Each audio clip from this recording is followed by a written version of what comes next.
যেমন আফগানে এখন নির্বাচনের প্রয়োজন, সেখানে আলহামদুলিল্লাহ সশস্ত্র বিপ্লবের মাধ্যমে আল্লাহ পাক তাদেরকে বিজয় দান করে দিয়েছে।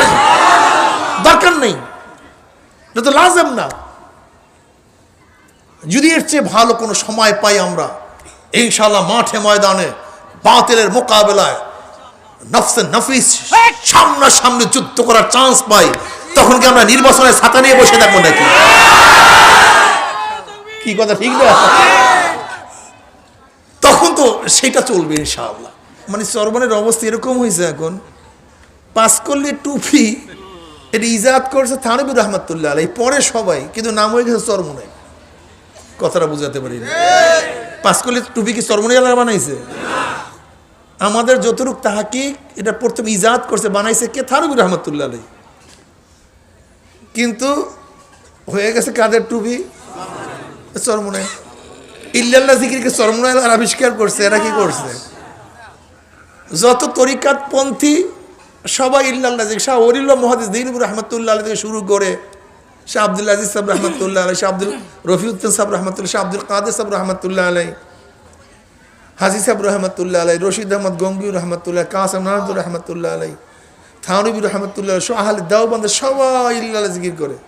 নাম হয়ে গেছে কাদের? চরমনাই। জলি জিকির, এটা তো চিস্তিয়া সাবরিয়া তরিকার বড় উষা জলি জিকির করা। রশিদ আহমদ গঙ্গুই রহমতুল্লাহ আলাইহি, কাসেম নাজুর রহমতুল্লাহ আলাইহি, আহলে দেওবন্দের সবাই জলি জিকির করে। চরমনাই আল্লাহর জলি জিকির আবিষ্কারই করে না, কিন্তু নাম হয়ে গেছে, জোরে বলেন, চরমনাই। আলহামদুলিল্লাহ, ভালো, আল্লাহ পাকের খুব শুকর, খুব বড় নেয়ামত। এরকম বহু জিনিস আছে যেগুলো চরমনের ইজাদ করে নাই। নির্বাচনের জেহাদ তো আমরা বলি নাই, বলছে কে? হাফিজুর রহমাল্লাহ, বলছে কে? আমির সাহেব রহমতুল্লাহ আলাইহি, বলছে কে? হজরত তাকি সাহেব দামাত বরকাতুল্লাহ আলিয়া। কিন্তু নাম পড়ছে সব চরমনাই। খুব ভালো। নির্বাচন কি চরমনাইওয়ালা করে? পাকিস্তানের কোন ওলামায়ে কেরাম নির্বাচন করেন না, দেখান তো। পাকিস্তানের কোন ওলামায়ে কেরাম, মাওলানা ফজলুল হক সাহেব, ফজলুর রহমান সাহেব সহ জমিয়ত ওলামা ইসলাম পাকিস্তানের, নিজামি ইসলাম বলেন, জমিয়ত ওলামা হিন্দ বলেন, দেওবন্দের, নিউটনের, এমনকি পাক বধু উপমহাদেশের নাই, গোটা দুনিয়ার মধ্যে আলজিরের ওলামায়ে কেরাম বলেন, ইরাকের ওলামায়ে কেরাম বলেন, আফগানের ওলামায়ে কেরাম বলেন, নির্বাচন জায়েজ নাই, হারাম, করে না। কথা ঠিক না? পদ্ধতি ভিন্ন। যেমন আফগানে এখন নির্বাচনের প্রয়োজন, সেখানে আলহামদুলিল্লাহ সশস্ত্র বিপ্লবের মাধ্যমে আল্লাহ পাক তাদেরকে বিজয় দান করে দিয়েছে। দরকার নেই, এটা তো লাজেম না। যদি এর চেয়ে ভালো কোনো সময় পাই আমরা, ইনশাআল্লাহ মাঠে ময়দানে বাতিলের মোকাবেলায় নফসে নফিস সামনাসামনি যুদ্ধ করার চান্স পাই, তখন কি আমরা নির্বাচনের ছাতা নিয়ে বসে থাকবো নাকি? কি কথা ঠিক না? তখন তো সেটা চলবে ইনশাআল্লাহ। যাই হোক, নির্বাচন চরমনাই শুরু করে নাই, করছে অনেক আগের থেকে, অনেক আগের থেকে। কিন্তু দেখবো সব জায়গায় শুধু নাম কি? চরমনাই আল্লাহরা গণতন্ত্র করে, হ্যাঁ নির্বাচন করে। অথচ এদেশের সমস্ত ওলামায়ে কেরাম নির্বাচন করে। একমাত্র যারা ফিতনাবাজ, ফিতনা সৃষ্টি করতে চায়, এদের বাদে, ফিতনাবাজ বাদে, আইএসের সদস্য বাদে যারা আছে সবাই নির্বাচন করতেছে। একমাত্র আইএসের যারা অনুসারী, এদের বাদে। কিন্তু নাম হয়ে গেছে সব চরমনাই। চরমনাই দেখি নির্বাচন করে। এবার কি জমিয়ত ওলামা ইসলাম নির্বাচন করে নাই? খেলাফত মজলিস নির্বাচন করে নাই? খেলাফত আন্দোলন নির্বাচন করে নাই? কিন্তু নাম হয়ে গেছে খালি চরমনাই ওলারা, কারোর ফতুয়া নেই, সব খালি চরমনাই। আল্লাহ শুকর, আল্লাহ শুকর। যেহেতু গাছ যেটা বড় হয় সেখানেই বাতাস লাগে, এইটাই বাস্তবতা। যাই হোক, আমি যেটা বলতেছিলাম, জিকির হলো আল্লাহ আল্লাহর। আমরা কি চরমনাইয়ের জিকির করে? চরমনাই চরমনাই চরমনাই। কি জিকির করে? সুবহানাল্লাহ সুবহানাল্লাহ, আলহামদুলিল্লাহ আলহামদুলিল্লাহ, আল্লাহু আকবার আল্লাহু আকবার। নাকি চরমনাই চরমনাই করি? কি নাম হয়ে গেছে কি জিকির? চরমনাই। খুব ভালো, আলহামদুলিল্লাহ। আল্লাহ পাক কবুল করে নেন যেন আলহামদুলিল্লাহ চরমনের মাধ্যমে আল্লাহ পাক এই গোটা বাংলাদেশের বাতিলকে উৎখাত করে ইসলাম হুকুমত কায়েম করে হবে ইনশাআল্লাহ। আল্লাহ কবুল করলে হবে ইনশাআল্লাহ। আল্লাহ যদি কবুল করে ইস্তেকামতে থাকতে পারি। আর যত ঝই ঝাপটা এখন তো ধরেন আমার বিরুদ্ধে কত হাজার হাজার পাওয়ার লাগায় রাখছে, আমি কোনটা ভুল বইলা ফেলাই, কি সুইটা যায়, কোন থেকে বোটের থেকে সুর পানের চুন খসতে দেরি, সমালোচনা করতে 1 সেকেন্ড আর দেরি নেই। ওদের ধারণা এখন আমাকে দমাতে পারলি চরমাই দুই বেজে পাগল। আমার মতো হাজারো ফয়জুল করিম দইমে গেল, যদি আল্লাহ চরমনাইকে কবুল করে চরমনাই দমাতে পারবা না। ওদের সব টার্গেট কি আমাকে দমাতে পারলি, আমাকে যদি প্রশ্নবিদ্ধ করতে পারে, আমাকে দুর্বল করতে পারে, তাইলে মনে হয় সব ভাঙিয়েছে বোকা। ইউরিদুনা লিইউতফিউ নূরাল্লাহি বিআফওয়াহিহিম। যেই বাতি আল্লাহ ধরায়, যেই বাতির তেল আল্লাহ দেয়, এইটা তুমি নিবাবা কিভাবে? কত এটা সম্ভব?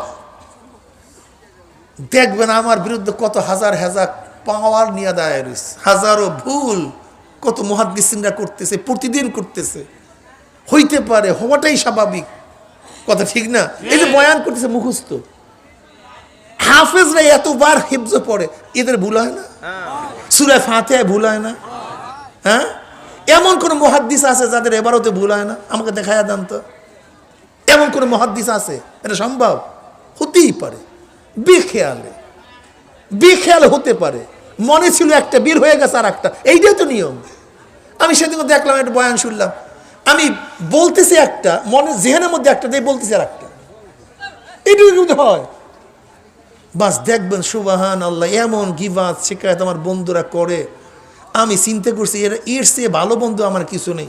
কারণ আমার যেই পরিমাণের গুনাহ, এই গুনাহ মাফ করার জন্য দ্বিতীয় কোনো পন্থা ছিল না। বন্ধুরা সব গুনাহ চাটিয়ে খাইয়া বলাইতে, যা জমনে খাওয়া খা, আল্লাহ আবার পরিষ্কার করে দেও, আমার পরিষ্কার করে দেও। তোমাদের এই ধারণা বদলাও। আমাকে দমন করতে পারলে চরমনায় দমন হয়ে যায়, ব্যাপারটা এরকম না। আমার মতো ফয়জুল করিম কিচ্ছু না, কিচ্ছু না। দাদে হকরা কাবিলিয়ত শর্তে নিস্ত, বলকে শর্তে काबिलियत दादे उस्त। जो मकबूल है शाज है, काबिल तो बहुत है, आयना की मानद कम है, दिल तो बहुत है। তোমাকে বুঝতে হবে আল্লাহ পাক কারোর দ্বারা খেদমত নিতে চাইলে তার যোগ্যতার প্রয়োজন নাই, তার থেকে আল্লাহ পাক খেদমত নিবেন, এইটাই সবচেয়ে বড় যোগ্যতা। আর আল্লাহ পাক খেদমত না নিতে চাইলে তুমি যত বড় নিজেকে হামকে বাবু ডাঙ্গর নিস, যতই বড় নিজেকে মনে করো, কাজ হবে না। আল্লাহ নিবে না খেদমত, করবা কি? সুন্দর গাছ, লেকিন ফল নেই। কিন্তু দেখা যায় গাছের মধ্যে হৃষ্টতা নাই, ফলের কোনো অভাব নেই। তাজা গরু, গাভী, বান্ধে দুধ নাই, কিন্তু হাড্ডি বেরোনো হাজারো গরু, বান্ধের মধ্যে দুধের কোনো অভাব নাই। এই খেলা তো আল্লাহর কাছে বেটা, তোমাকে বুঝতে হবে। তবে আমি বিশ্বাস করি চরমনাইকে বাড়াবার সবচেয়ে বড় কারণ হলো হিংসা। ওরা যত বেশি হিংসা করে আমার মাওলায় তত পথ খুলিয়া দেয়। ওরা যত হিংসার আগুন জ্বালাইতে আছে, আমাদের সামনে ভাঙ্গা চূড়া গাছপালা যে সমস্ত উঁচান আছে সব পুড়িয়া সাফ হইয়া যায়, সামনে পরিষ্কার, যা হাঁটতে থাকো। আলহামদুলিল্লাহ, আল্লাহর রহমত। ওরা হিংসার আগুনে জ্বলতে থাকুক, আর আমরা যেন আল্লাহর দ্বীনের খেদমত করতে পারি। আসলেও তো ওরা কি মনে করে যে এরা বড় আলেম না, কিচ্ছু না। ভাবছিলাম যে চরমনে পিসে মারা গেলে সব তসনাস হয়ে যাবে, এর ধৈর্য রাখতে পারবে না, কত কলা খাইছে মনে মনে। হ্যাঁ, কিন্তু ঘটনা কি, কিন্তু এখন তো আরো বাড়তেছে, আগুন তো জঙ্গল লাগছে দেখা যায়। এই বছর আপনারা জানেন নির্বাচনে কি অবস্থা, ইউপি নির্বাচনে আপনাদের ভোলার রেজাল্ট জানেন আপনারা? তাও তো জানেন না। এগেনিস্ট পার্টি, হাত পাখার এগেনিস্ট পার্টি যেই পরিমাণে অর্থ টাকা খরচ করছে, যেই মানে প্রার্থী তার অংশগ্রহণ করেছে, অথচ তার এগেনিস্টে হাত পাকা প্রার্থী দেখা যায় যে টাকাই খরচ করে নেই। চেনেও না কেউ প্রার্থীকে, শুধু হাত পাখার উপরে।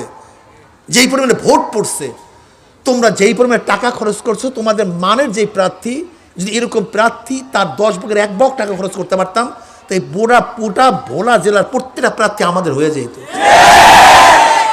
ইসলামের প্রতি মানুষ ঝুঁকতেছে, রাখতে পারবে না ইনশাআল্লাহ, ইনশাআল্লাহ। শুধু কিছু কিছু দুনিয়াদার মৌলবী, দুনিয়া সবাই না, আমি কিন্তু এক মৌলবী, মনে রাখতে হবে। আমি কিন্তু আলেম, আমি আলেমকে গালি দেই কিভাবে, আলেমকে আমি কিভাবে নিন্দা করি, প্রশ্নই আসে না। কিন্তু আলেম নামীয় যারা আজকে ইসলামকে জবে দেওয়ার জন্য চেষ্টা করতেছে, তাদের মুখোশ উন্মোচন করার প্রয়োজন আছে। না ধোকা খায় মানুষ, এক সেট ধোকায় পড়বে, আপনারা বিশ্বাস করেন না। আলেমদের কাজে মানুষ সাপোর্ট করে, অনুসরণ করে। হাজারো নাস্তিকরা কোনো কাজ করলে সেটা উদাহরণ হয় না, আলেমরা কোনো কাজ করলে উদাহরণ হয়ে যায়। কথাটা বুঝাতে পারি?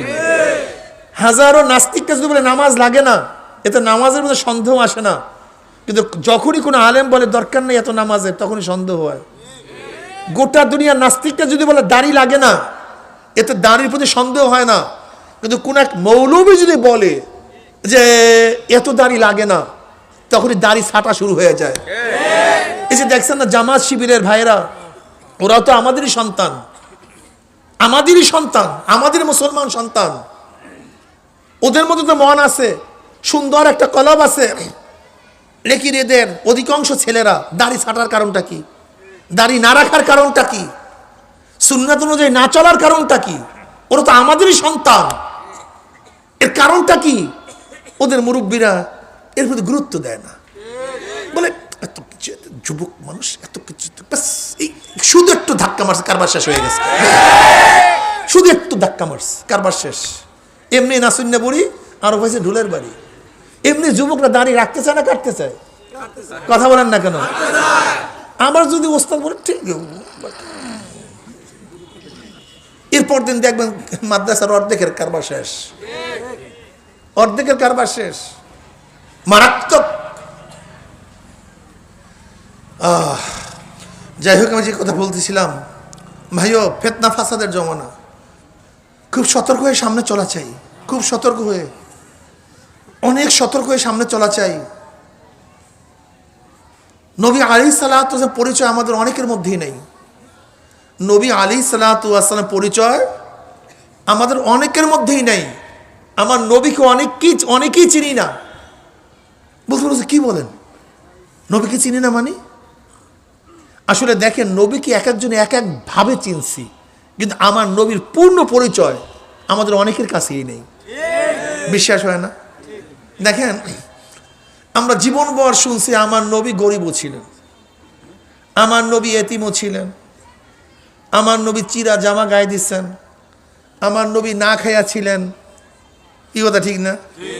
এই গজলগুলি শুনতে শুনতে শুনতে শুনতে আমাদের জেহেনের মধ্যে ঢুকছে কি, যারা নবীর অনুসারী হবে তারা গরিব হতে হবে, আমার যারা নবীর অনুসারী হবে চিরা জামা গায়ে দিতে হবে, যারা নবীর অনুসারী হবে তাকে নরম হইয়া থাকতে হবে, যারা নবীর অনুসারী হবে তারা সমাজের নেতৃত্ব দিতে পারবে না, কারণ গরিবও ছিলেন, এতিমও ছিলেন, না খাইয়া ছিলেন, চিরা জামা গায়ে দিয়েছে। আমরা সমাজের মধ্যে কি দেখি? এই সমস্ত লোকগুলি নেতৃত্ব দেয় না, এই সমস্ত লোকগুলি রাস্তার কিনারে বসা থাকে। কি আমি যেই গুণগুলি বলি, এতিমও ছিলেন, গরিবও ছিলেন, না খাইয়া ছিলেন, চিরা জামা গায়ে দিচ্ছেন, এই লোকগুলি আমরা কি দেখি সচরাচর? কথা বলেন না কেন? আমার সেন্স কি, মাথার মধ্যে কি ঢুকছে? আমার মাথার মধ্যে ঢুকছে যে নবীর অনুসারী যারা হবে তারা রাস্তার কিনারা বসা থাকবে, রাস্তার বাইরে থাকবে, ঘরের বাইরে থাকবে, চেয়ারের নিচে থাকবে, স্টেজের উপরে উঠবে না, নেতৃত্বের আসনে বসবে না। এইটা আমার মাথার মধ্যে ঢুকছে আস্তে আস্তে, হঠাৎ না, দীর্ঘদিন পর্যন্ত মাথার মধ্যে ঢুকছে। এমনকি আমার নিজের কানে শুনছি, এমন সময় হয়েছে আমাদের বাংলাদেশে অনেক মুসলমান আলেমদের বাচ্চা কাচ্চা হইলে কইলে হুজুর আবার বাচ্চা কাচ্চা ওই কাদের, এর কারণটা কি জানেন? হাইসেন না, কারণটা কি জানেন? জানেন না। ওরা জানে হুজুর মানি ক্যান ঘরের পুরোহিতের মতো, হুজুর মানি ঠাকুরের মতো, হুজুর মানি নিমাইয়ের মতো। তার মানে যেরকম নিমাই ঠাকুর বিবাহ করে না, তারা সবসময় ধর্ম নিয়ে ব্যস্ত থাকে, তা হুজুরও তো সে ধর্মীয় প্রধান, সে বিবাহ করবে কেন? না মাথায় ঢুকছে? কথাটা বুঝাতে পারি না। আপনি সংস্কৃতি কি মনে করছেন? সংস্কৃতি কি জিনিস বুঝেন? সংস্কৃতি একদিনে ঢুকে না, একদিনে বের হয় না। আপনাদের ভোলা জেলার সংস্কৃতি এক ধরনের, আমাদের এই নদী কালাবদর নদী পার হওয়ার পরে বরিশালের সংস্কৃতি ভিন্ন ধরনের, এই আপনার মেঘনা নদী পার হওয়ার পরে ভোলা নোয়াখালী সংস্কৃতি ভিন্ন ধরনের, কথা ভিন্ন, কৃষ্টি কালচার ভিন্ন, আচার আচারের ভিন্ন, মেহমানদারি ভিন্ন। একদিনে এইটা হয় নাই। বাংলাদেশের ভূখণ্ডের মধ্যে মেহমানদারির অবস্থা একরকমের, চলাফেরা এক ধরনের। আপনি শুধু বেড়া পার হয়ে ক্যালকাটার মধ্যে ঢুকেন, সেখানে সংস্কৃতি সম্পূর্ণ ভিন্ন ধরনের। এর কারণটা কি আপনি জানেন? এটা বুঝেন? এখান থেকে বরিশাল প্রতিদিন যান আসেন, কিন্তু আপনার কথার রং ঢং ভিন্ন কেন? আমার রং ঢং ভিন্ন কেন? এর কারণটা কি? শত বছর পর্যন্ত সংস্কৃতি মানুষকে আবৃত করে ফেলায়, যেটা মানুষ নিজে অনুভব করতে পারে না। কখন ঢুকছি, কখন বের হয়েছি, আমি ইচ্ছা করলে আজকের থেকে এই ভোলার এই সুর পরিবর্তন করতে পারবো না, এখন থেকে পারবো না। যদি টার্গেট নেই 200 বছর লাগবে কমপক্ষে, 200 বছর মিনিমাম। সংস্কৃতি ঢোকে আস্তে আস্তে, বের হয় আস্তে আস্তে। কথাটা বোঝাতে পারি না? ঠিক মুসলমানদের যে সংস্কৃতি ছিল, এই সংস্কৃতি ইসলাম থেকে, মুসলমান থেকে ব্রিটিশরা 200 বছর নয়, তার আগের থেকে আস্তে আস্তে বের করে দিস। এখন অবস্থাটা কি? অবস্থা এরকম হয়েছে, মুসলমানের নিজের চোখে মুসলমানের সংস্কৃতি ভালো লাগে না। বিশ্বাস হয় না? না, আপনাদের বিশ্বাস হয় না? দুই একটা উদাহরণ দিয়ে বুঝবেন। মুসলমানদের সংস্কৃতি থাল চাটিয়ে খাওয়া না চাটিয়ে খাওয়া? কথা বলেন। এখন তো আপনি কোনো ভালো রেস্টুরেন্ট 5 স্টার হোটেলে বৈশা থাল চাটিয়ে খান, অবস্থাটা কি হবে? হ্যাঁ, এর কারণটা কি? করেন একদিনে ঢোকে নেই। মুসলমানদের সংস্কৃতি ডাইন হাত দিয়ে পানি খাওয়া না বাম হাত দিয়ে পানি খাওয়া?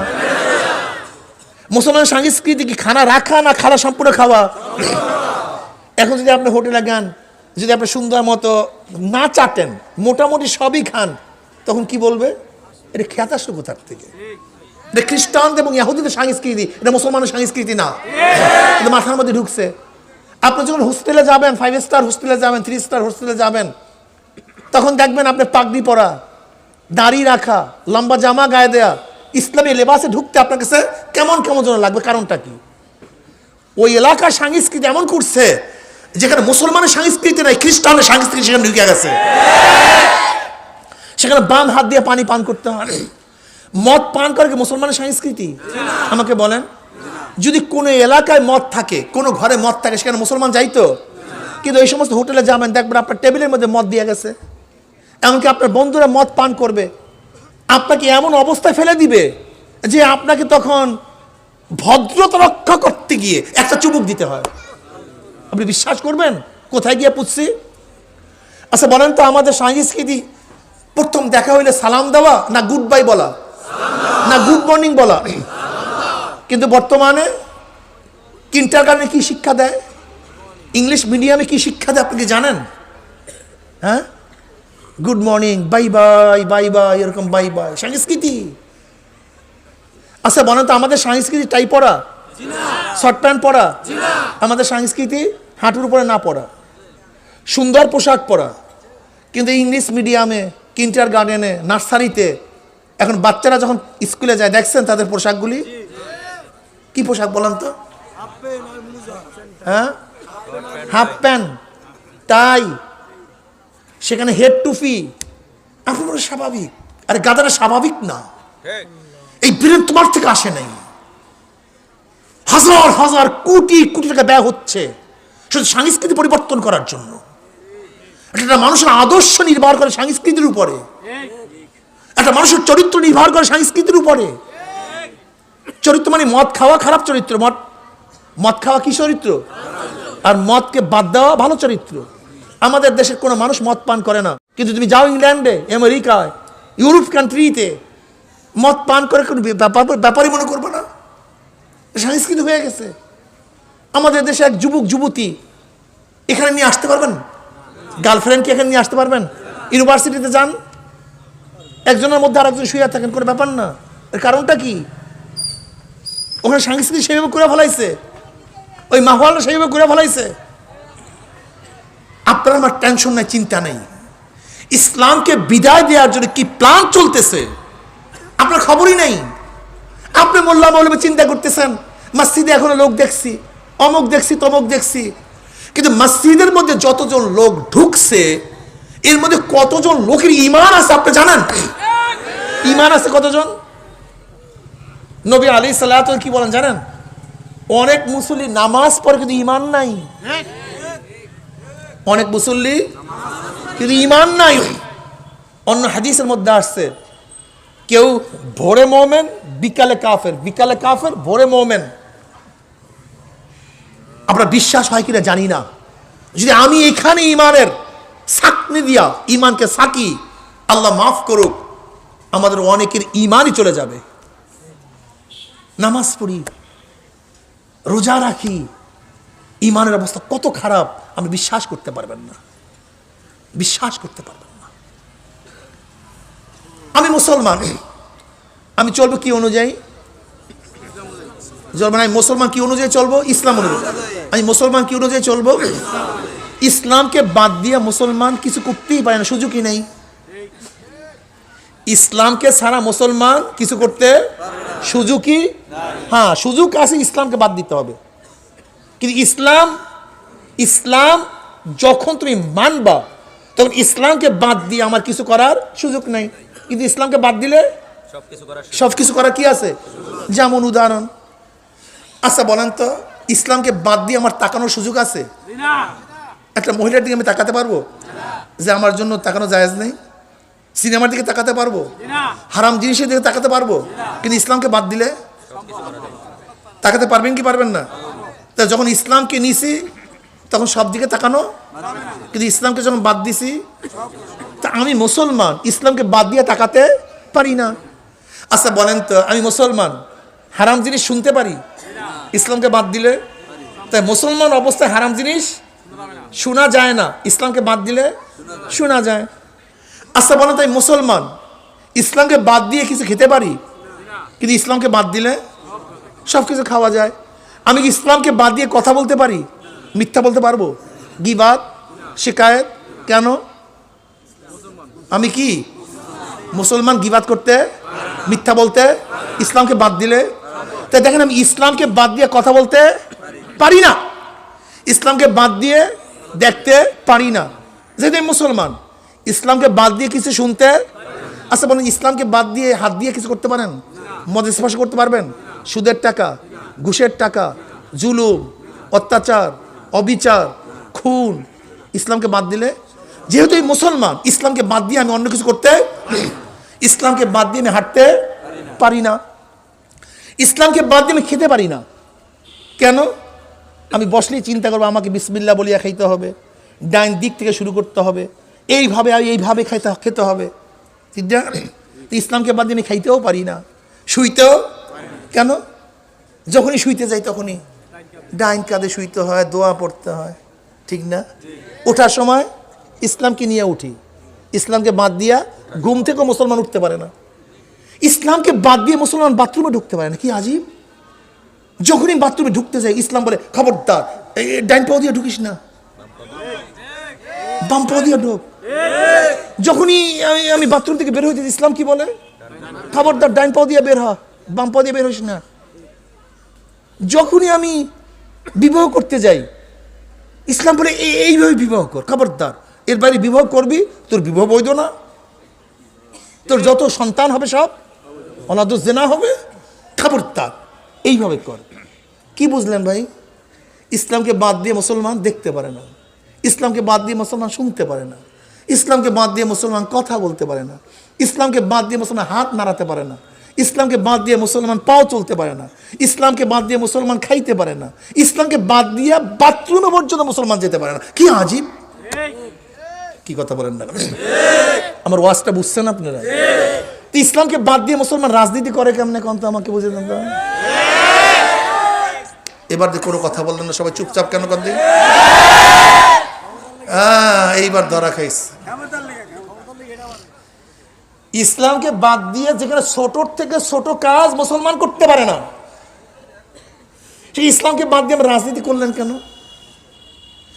ইসলামকে বাদ দিয়ে মুসলমান তাকাতে পারে না, শুনতে পারে না, বলতে পারে না। ইসলামকে বাদ দিয়ে নেতা মানতে পারে? তা তুমি কাকে নেতা মানছো? তোমার নেতা কে? ইসলামকে বাদ দিয়ে মুসলমান বাথরুমে যেতে পারে না, সেখানে তুমি লেনিন, কার্ল মার্কস, মাও সেতুং আদর্শ গ্রহণ করছো আর দাবি করছো মুসলমান।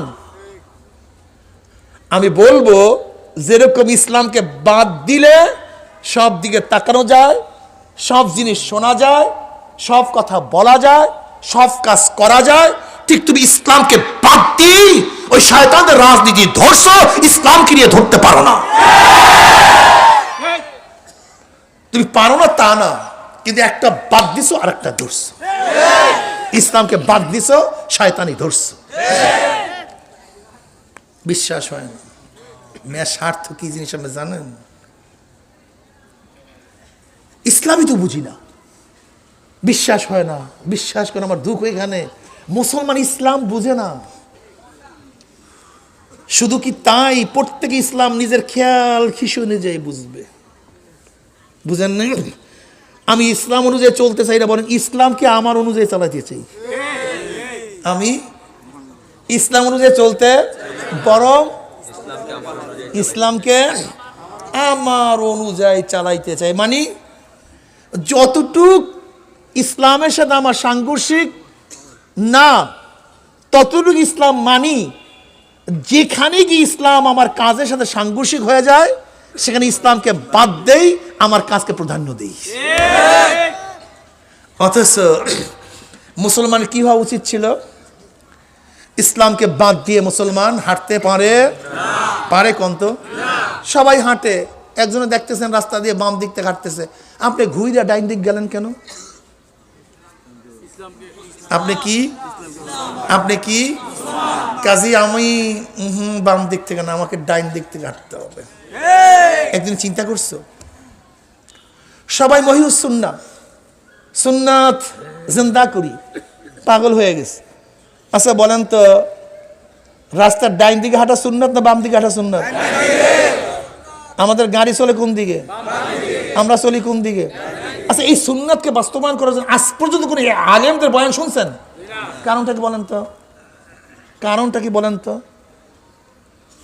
দাস্তারখানের সুন্নাত, খাওয়ার সুন্নাত জিন্দা করতে গেলে ক্ষমতার প্রয়োজন হয় না, কিন্তু রাস্তায় ডান দিক থেকে চলতে গেলে ক্ষমতার প্রয়োজন হয়।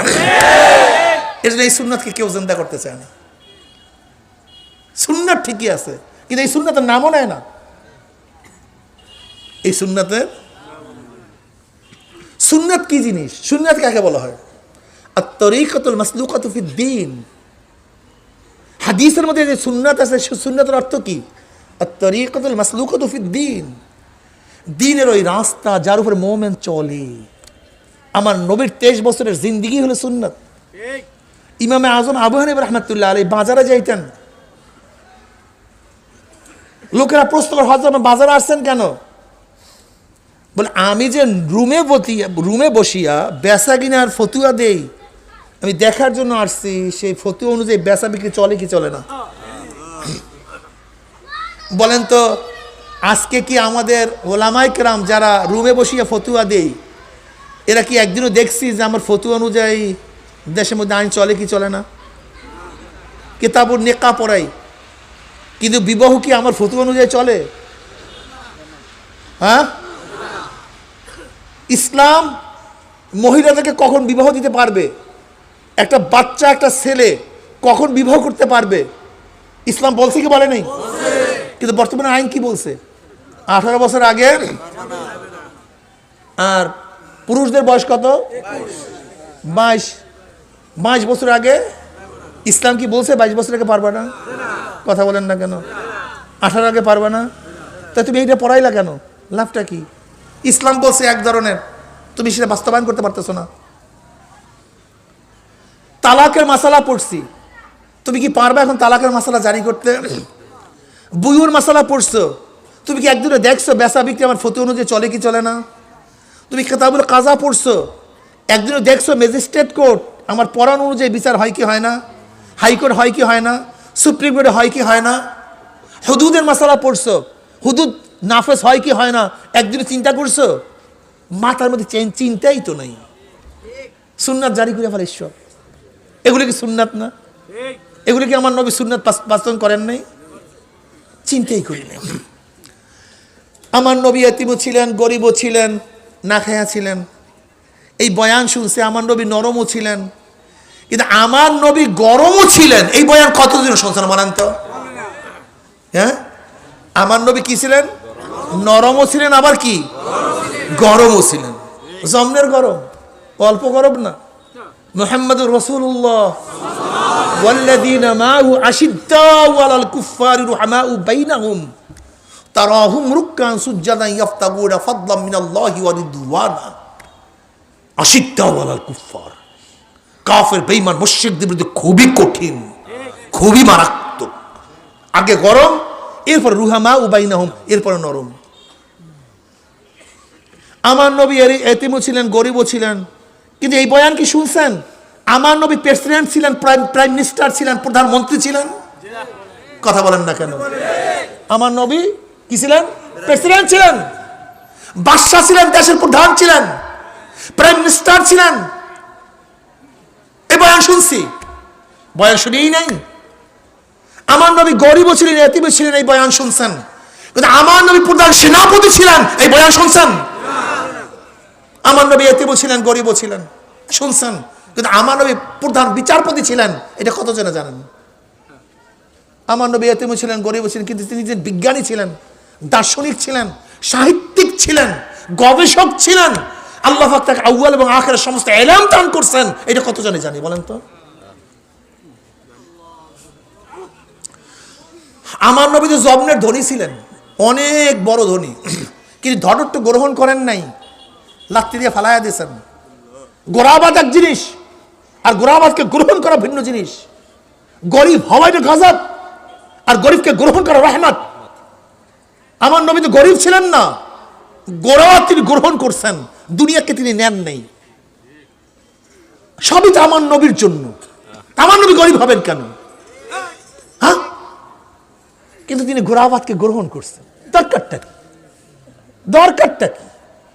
কিচ্ছু দরকার নেই। ফাতেমা রাদিয়াল্লাহু তাআলা আনহা,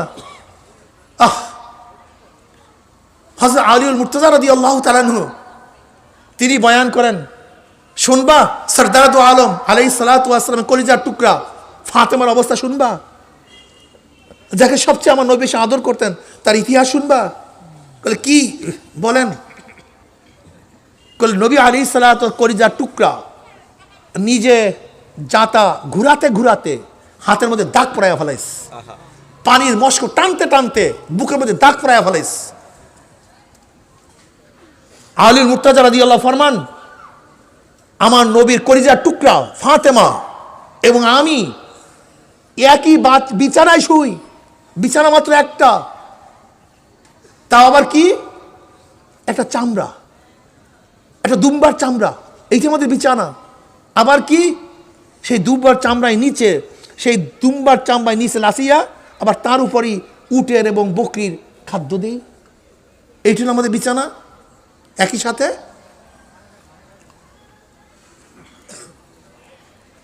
আলী মুর্তজা রাদিয়াল্লাহু তাআলা আনহু ফাতেমা রাদিয়াল্লাহু তাআলা আনহাকে বললেন, যাও, নবী আলাইহিস সালাতু ওয়াস সালামের কাছে অনেক দাসী এবং বাদী আসছে, গোলাম আসছে, একটা বাদী চেয়ে নিয়ে আসো, যেন তোমার কষ্টের লাঘব হয়। ফাতেমা রাদিয়াল্লাহু তাআলা গেলেন, দেখেন নবী আলাইহিস সালাতু ওয়াস সালামের অনেক ভিড়, তার সামনে অনেক হুজুম। তিনি এমনি খুব লাজুক ছিলেন, বলতে শরম লাগছে, লজ্জা লাগছে, চলে আসছেন, বললেন না। নবী আলাইহিস সালাতু ওয়াস সালাম পরবর্তী তার ঘরে আসছে, বলছে মা ফাতেমা তুমি গেছিলা কেন? বললেন নবী আল্লাহ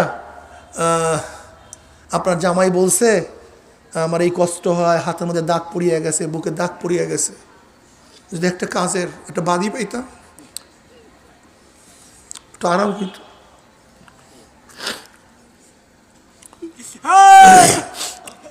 এক বিছানায় শুই, একটা দুম্বার চামড়া, আপনার জামাইয়ের আমার একই বিছানা, আর কোনো বিছানা নেই। তাও আবার দিনে জানোয়ারদের খাদ্য সেই চামড়ার মধ্যেই খাওয়াই। ও নবী আলাইহিস সালাতু ওয়াস সালাম বললেন দেখো ধৈর্য ধারণ করো। মুসা আলাইহিস সালাতু ওয়াস সালাম আর তার স্ত্রীর 10 বছর পর্যন্ত একটাই বিছানা ছিল। সেই বিছানার কি? নবী মুসা আলাইহিস সালাম জুব্বা, নবী মুসা আলাইহিস সালাতু ওয়াস জুব্বা, তার এবং তার স্ত্রীর বিছানা, তা 10 বছর, 1-2 দিন না। ধৈর্য ধারণ করো।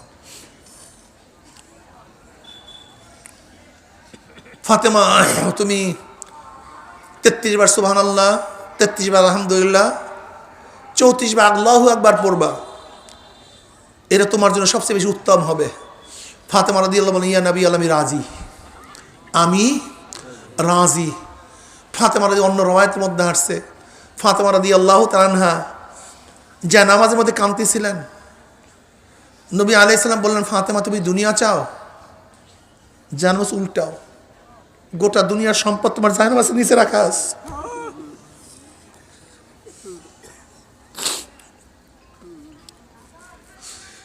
এরা দুনিয়াকে ত্যাগ করছেন, গ্রহণ করেন নাই।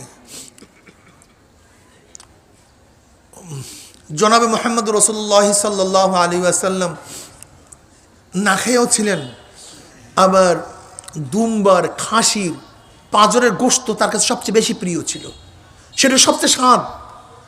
তিনি না খেয়েছিলেন, কিন্তু আরবের মধ্যে সর্বশ্রেষ্ঠ খাদ্য তার কাছে প্রিয় ছিল।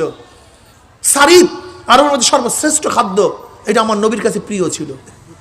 খাজুর সবচেয়ে দামি খাদ্য, এটা আমার নবীর কাছে প্রিয় ছিল।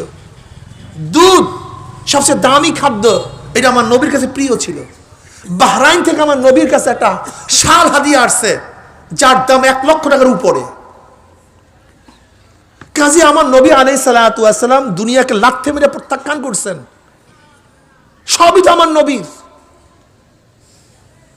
অথচ নবী আলাইহিস সালাতু ওয়াস সালামের শুধু গোরাবাতের কথা শুনছি, কিন্তু আমার নবীর নেতৃত্বের কথা শুনি নাই, আমার নবীর সুজাআতের কথা শুনি নাই, আমার নবী প্রাইম মিনিস্টার ছিল সেই কথা শুনি নাই। এই না শুনতে শুনতে মুসলমানের গোষ্ঠীর মধ্যে চলে আসছে মুসলমান মানি হলো ছাগলের 3 নাম্বার বাচ্চা, মুসলমান মানি হলো গোলামের বাচ্চা, মুসলমান মানি হলো দারোয়ানের বাচ্চা, মুসলমান মানি হলো গরিবের বাচ্চা। এটা চলে আসছে আমাদের মধ্যে। আপনাকে মনে রাখতে হবে আমার নবী আলাইহিস সালাতু ওয়াস সালাম যেইভাবে মসজিদের ইমাম ছিলেন, মসজিদের বাইরে তিনি ইমাম ছিলেন। মসজিদের নেতা আমার নবী ছিলেন, মসজিদের বাইরে তিনি নেতা ছিলেন। আমার নবী আলাইহিস সালাতু ওয়াস সালাম যেরকম মসজিদে নেতৃত্ব প্রদান করছেন, যুদ্ধের ময়দানে আমার নবী নেতৃত্ব প্রদান করেছেন। মনে রাখতে হবে আমার নবী যেরকম নিজেদের মধ্যে নরম ছিলেন, বেঈমানদের বিরুদ্ধে তত গরম ছিলেন। আমি কথাটা বুঝাতে পারছি? এগুলি বুঝেন। 23 বছরের জিন্দেগি নিয়ে আসেন, 23 বছরের জিন্দেগি আমাদের মধ্যে সেটিং করেন, তোলামাদের মাথার মধ্যে ঢুকান, ওলামার মাথার মধ্যে ঢুকান, প্রত্যেক মুসলমান সন্তানের মধ্যে ঢুকান যে আদর্শ এবং নীতি চলবে একমাত্র আমার নবীর, অন্য কারো না। মাথার মধ্যে ঢুকান, ভালো মতো ঢুকান। আমরা চোখের পানি ঝরাই না, চোখের মধ্যে পানি নাই। আমরা যারা চোখের পানি ঝরাই, রক্ত ঝরাই না, যারা রক্ত ঝরাই চোখের পানি ঝরাই না, সব সমস্যা। যারা পাগড়ি বাঁধি, পাগড়ি কোমরে বাঁধি না, আবার যারা কোমরে বাঁধি তারা মাথায় বাঁধি না, সবই সমস্যা। রহবানুন ফিল লাইল ওয়া ফুরসানুন ফিন নাহার, রহবানুন ফিল লাইলি ওয়া ফুরসানুন ফিন নাহার ওয়া ইন সারাক ইবনু মালিকিহিম কাতাউহু ওয়া ইন জানা রুজমা লিইস্তিকামাতিল হক ফীহিম। ইবাদত, ইবাদতের ময়দানে মুসলমান খুবই দরবেশ, জম্মের দরবেশ। আন তা'বুদাল্লাহা কাআন্নাকা তারাহু ফা ইল্লাম তাকুন তারাহু ফাইন্নাহু ইয়ারাক। মুমিন যখন নামাজে দাঁড়ায় মনে হয় মাওলাকে দেখতেছে। মুরাকাবার মধ্যে নামাজ পড়ে, ভিন্ন হালাত থাকে তাদের মধ্যে। কি কথা ঠিক না? আমার যখন তারা বাতিলের মোকাবেলা করে, বুনিয়ানুম মারসুস, সীসা গলা প্রাচীরে না দাঁড়ায় যায়। তাই মুসলমান নরম হয়, জোরে বলেন কি হয়? নরম হয়, গরম হয়, বলেন না কেন? গরম হয়, নরম হয়। কখন নরম হবেন, কখন গরম হবেন? এত কিয়ামতের ময়দান নরম হয়ে না। দুনিয়াতে কখন নরম হবেন, কখন গরম হবেন? হ্যাঁ, কখন নরম হবেন, কখন গরম হবেন? শোনেন, আমি বলি, যদি দেখেন এখানে নরম হলে ইসলামের লাভ, ইসলাম উপকৃত হবে, সেখানে নরম হবেন, যত পারেন নরম হন। আর যেখানে গরম হলে ইসলামের লাভ, সেখানে গরম হন। আমার নরম ইসলামের জন্য, আমার গরমও। ইন্না সালাতি ওয়া নুসুকি ওয়া মাহইয়াই ওয়া মামাতি লিল্লাহি রাব্বিল আলামিন। আমার নরমিয়া তো আল্লাহর জন্য, আমার গরমিয়া তো আল্লাহর জন্য। আমি নরম হই মাওলার জন্য, আমি গরম হই মাওলার জন্য। যদি দেখেন নরম হইলে ইসলাম উপকৃত হবে, যা পারেন তাই করেন। নরম না, আপনার জুতা সোজা করব, আপনার এলাকা ঝাড়ু দিয়ে পরিষ্কার করিয়া দেব, আপনার বাথরুম সাফ করিয়া দেব, যদি ইসলাম উপকৃত হয়।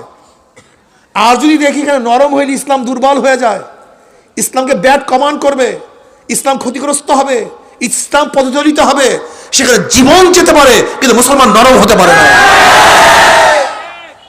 আমার নরম আল্লাহর জন্য, আমার গরম আল্লাহর জন্য। এখন অনেকে ঈসাই ধর্ম পালন করে, অনেকে ঈসাই ধর্ম পালন করে। ঈসাই ধর্ম বুঝেন? খ্রিস্টান ধর্ম বুঝেন? খ্রিস্টান ধর্ম হলো এই যে তোমাকে একটা থাপ্পড় দিলে তুমি আর একটা গাল দিয়ে দাও, মনে হয় লোকটা আরাম পায় না। যেহেতু গাল নরম, থাপ্পড় দিলে আরো মজা পাইবে, আর একটা গাল দিয়ে দাও, থাপ্পড় দিয়ে দেখ, কিছু বলতে পারবে না। ঈসাই ধর্ম। আর মুসলমানের ধর্ম কি জানেন? ভাই তুমি থাপ্পড় দিলা কেন ভাই, বলো তো, আমি অন্যায়টা কি করছি বলো। যদি অন্যায় করি থাপ্পড় একটা না, তুমি 10টা দাও, কিন্তু অন্যায়টা করছো, তুমি থাপ্পড় দিলা কেন? অন্যায় আমাকে থাপ্পড় দিলা কেন? যখনই জবাব দিতে না পারবে, ধাম করে একটা লাগাইয়া দে। কারণটা কি? কারণটা কি?